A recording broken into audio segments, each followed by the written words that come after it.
Another day of Latagaw with Dawong Latagaw. Tara, ako inyong samahan dito sa Nabunturan, Davao de Oro at makitampisaw dito sa Junora Inland Resort. Dito sa Inland Resort na ito ay may 3 swimming pool at napakaraming cottages, kaya't huwag mag-alala kung maraming tao sapagkat may cottages sila na masyadong marami.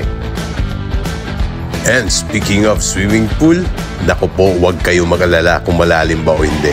Sapagkat ang depth dito, ang pinakamalalim na naliguan ko, it's only 5 feet lang. Kaya okay na okay para sa mga bata. At hindi na sa mga bata, of course, sa mga adults din na kagaya natin.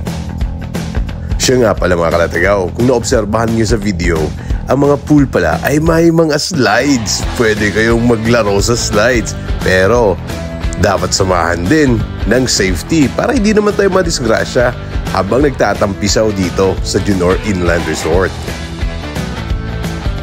At siya nga pala, kung may mga baon kayong pwedeng ihawin kagaya ng panganang isda, baboy, or maglitsyon ba kayo ng manok, may ihawan sila dito. At alam mo ba, na napakalaki ng grill station nila dito. Kaya, huwag kalimutang dalhin ang masasarap na pwedeng ihawin. At kung trip mong bumirit kagaya ng isang ito, nako, mayroon po silang videoke machine dito na mag-i-enjoy kayo sa kantahan habang may inumang konti. Kaya konti kasi paalala lang ha, konting alcohol lang kasi tubig pa rin dito eh.